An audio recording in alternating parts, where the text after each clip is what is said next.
السلام علیکم جی۔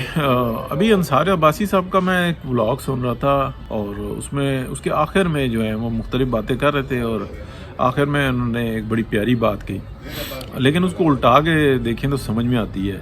اور وہ بات یہ کہی کہ عمران خان صاحب کو جو انسان جس طریقے سے اداروں کے اوپر الزامات لگا رہے ہیں، بے بنیاد لگا رہے ہیں، تو ان میں سمجھ ہونی چاہیے، ان میں اس بات کی عقل ہونی چاہیے۔ تو دیکھیں، اس بات کے بالکل واضح مطلب ہے کہ نہ عمران خان میں عقل ہے نہ سمجھ ہے۔ تو بالکل سمجھ لیں، نہ شعور ہے، نہ ان میں کسی بات کی صلاحیت ہے۔ یعنی کہ 70 سال کی عمر میں وہ کیک کاٹ کے خود ہی کھا جاتے ہیں، اور کسی کو پوچھتے تک نہیں، اور جو لے کے آیا اس کو یہ تک نہیں کہتے کہ آپ بھی لیں۔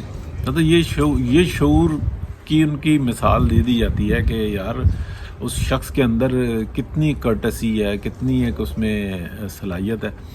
لیکن یہ ایک نقطہ ہے، چھوٹا سا، یہ ایک چھوٹا سا نقطہ ہے۔ ہاں، یہ تو ایک آدھی دفعہ جو انسان وہ کسی غریب کو جو انسان وہ سالن نکال کے دے رہے ہوں گے یا چاول دے رہے ہوں گے تو وہ دکھا دیں گے وہ، لیکن کیا عام محفلوں کے اندر کبھی سنا ہے آپ نے کہ عمران خان صاحب نے کسی کا خیال کیا ہو، کسی سے پوچھا ہو، کسی کو یہ کہا ہو کہ آپ لیں؟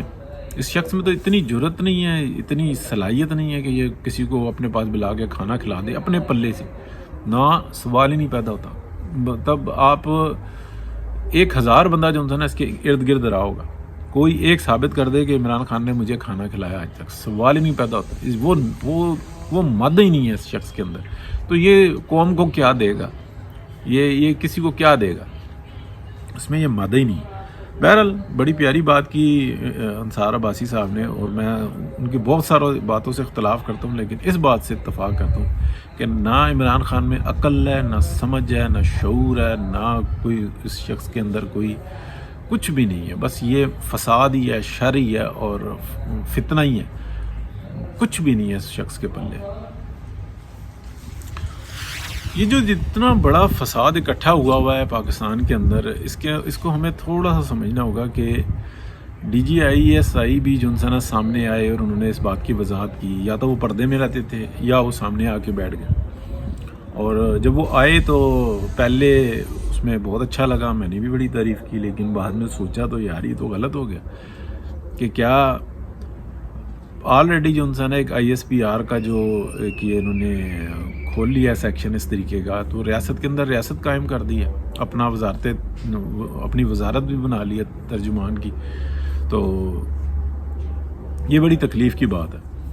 تو یہ نقطہ ہے، اس بات کو سمجھنا ہوگا کہ اگر افواج پاکستان وزارت دفاع کے انڈر ایک ڈپارٹمنٹ ہی ہے، تو پھر اس کو جو انسان اپنی حد میں رہنا ہوگا، اپنا ترجمان، اپنی صلاحیت۔ پھر ابھی آئی ایس آئی کی جانب سے اگر آپ دیکھ لیں، وہاں سے غم و غصہ پایا جاتا ہے، افواج پاکستان سے رینک اینڈ فائل، یہ باتیں کرنے کی یہ ہونی نہیں چاہیے۔ جب آپ نے سیاسی کام کیے ہیں تو پھر یہ ہوں گے وَتَعِزُّ مَن تَشَاءُ وَتُذِلُّ مَن تَشَاءُ، یہ سب ادھر سے ہی آتے ہیں نا۔ تو یہ چیز ہے۔ بہرحال اب اصل بات کرنے کی یہ ہے کہ میاں محمد نواز شریف کو تم نے دھکا دے کے جو انسان اقتدار سے باہر نکال دیا، معذرت تم کا لفظ نکلا، مطلب آپ لوگوں نے دھکا دے کے باہر نکال دیا اور عمران خان کو مسلط کر دیا۔ اب وہ ایک مانسٹر بن گیا، وہ مانسٹر جو انسان ہے وہ آپ ہی کو چمڑ گیا۔ اس چیز کی تکلیف ہو رہی ہے۔ آپ سامنے آ کر یہ بھی بتا رہے ہیں، یعنی کہ ڈی جی آئی بھی آ کے بتا رہے ہیں کہ جناب وہ بے بنیاد الزام لگا رہا ہے اور یہ کر رہا ہے، وہ کر رہا ہے، یعنی کہ انتہا درجے کی تکلیف ہے۔ اس کو اس طریقے سے لے لیں کہ ایک کنویں میں اگر کتا گر جائے، 500 ڈول نکالو یا 5000 ڈول نکالو، جب تک آپ اس کتے کو باہر نہیں نکالیں گے تب تک اس کنویں کا پانی صاف نہیں ہوگا۔ اور اس بات کو سمجھنا بہت ضروری ہے، جب تک آپ معافی مانگ کے پیچھے نہیں ہٹیں گے کہ یہ ہم سے غلطی ہوئی، پس پردہ نہیں، فرنٹ پہ آ گئے، اور یہ ہم نے غلطی کر کے، مطلب بہت سب سے شریفانہ لفظ بتا رہا ہوں میں، کہ غلطی کر کے میاں محمد نواز شریف کے پیچھے پڑ گئے، بغض تھا یا نعت تھی اس بات کو چھوڑ دیں، اور ہم نے ان پہ ناجائز جو انسان ہے یہ حملہ کروا دیا۔ نہ کوئی پاناما کا مسئلہ ہے اور نہ ان کے خلاف کوئی کرپشن کا ثبوت ہے، لہٰذا ہم عدالت سے بھی یہ کہتے ہیں کہ بالکل ان کے کیس کو ختم کیا جائے اور ان سے معافی مانگ کے ان کو بالکل جو ہے نا ان کیسوں سے آزاد کیا جائے اور اپنے جرم کا اعتراف کریں، دوسرے کے اوپر چھوڑ دیں، اس کے رحم و کرم پر چھوڑ دیں. یہ صرف عدالت کے اختیار نہیں ہوتے. جس کے ساتھ کیا ہے وہ اس ملک کا پرائم منسٹر تھا اور اس نے 3 دفعہ پاکستان کو بحران سے نکالا اور معیشت بہتر کر کے اور اس کو اوپر کی طرف لے کے جا رہے تھے. یاد ہے وہ ہمارے آصف غفور صاحب تھے کہ اگر معیشت بری نہیں ہے، اچھی نہیں ہے تو بری بھی نہیں ہے، وہ بری نہیں ہے تو اچھی بھی نہیں ہے، اس طریقے کی وہ بات کرتے تھے. لیکن اس وقت کیسی ہے معیشت جو عمران خان صاحب نے چھوڑی تھی؟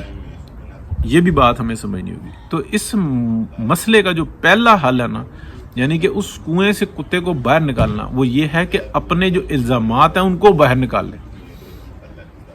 کہیں اس بات کو کہ یہ میاں نواز شریف اس ملک کا محسن تھا اور ہم لوگوں نے زیادتی کی، بھلے وہ نیک نیتی کہہ لیں، بد نیتی کہہ لیں، بلکہ اس کا ذکر نہ کریں، بلکہ یہ کہیں کہ بدعمالی ضرور ہے ہماری. اس کے بعد اس ملک کے حالات بہتر ہوں گے. ابھی اگر آپ چاہیں کہ یہ مانسٹر نہیں تو اس کے بعد جو آنے والے مانسٹر ہیں وہ ہمیں کچھ نہ کہیں اور ہم جو انسان عزت دار بن جائے، ہو نہیں سکتا، ممکن نہیں ہے، نیچر نہیں ہے، قدرت کا قانون نہیں ہے. تو یہ بات ہمیں جو ہے نا سمجھنی ہوگی. اور پیغام بھی صرف اس لیے دے رہے ہیں کہ کسی کی دل آزاری کرنا یا کسی کی بے عزتی کرنا مقصد نہیں ہے، اصلاح کا راستہ دکھانا مقصد ہے. چھوٹا منہ اور بڑی بات ہے. آپ بالکل وضاحت کے ساتھ بتائیں کہ 2018 کی جو اسمبلی ہے جس کو چلنا چاہیے، پورا ٹائم ہونا چاہیے، کیونکہ جائز ناجائز بن گئی ہے نا. بچہ ناجائز ہو تو اس بچے کا قصور نہیں ہوتا، بچے کے پیدا کرنے والے کا قصور ہوتا ہے.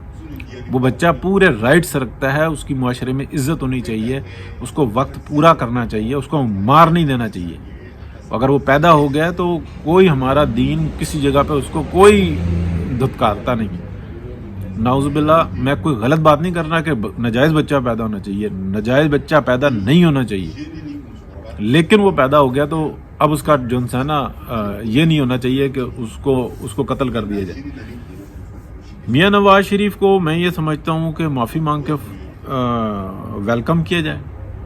ان کی طبیعت اگر اجازت دیتی ہے وہ فوری طور پر واپس آئیں اور فوری الیکشن لڑ کے اور اسی اسمبلی کے اندر جو ہے نا دوبارہ جا کے پرائم منسٹر بنائیں. دیکھیں بننا چاہیے اگر یہ صورتحال بنتی ہے. شہباز شریف صاحب کو پیچھے جانا چاہیے، نواز شریف صاحب کو آگے جانا چاہیے، پھر دیکھیں اس ملک کے حالات کیسے بہتر ہوتے ہیں. غلطی کا پہلے اعتراف کریں.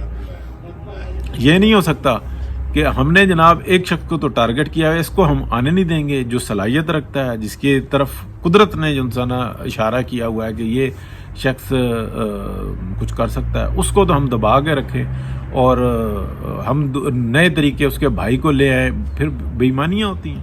سر اصل ڈرائیور کو جو ہے نا آپ گاڑی میں سے گاڑی چلانے نہ دیں اور بس میں سے کسی مسافر کو کہیں یا کسی اس کے کنڈکٹر کو یا اس کے انجینئر کو کہیں کہ یار تو گاڑی چلانا، ایسا نہیں ہو سکتا. ٹھیک ہے جی، اگلی بات کرتے ہیں.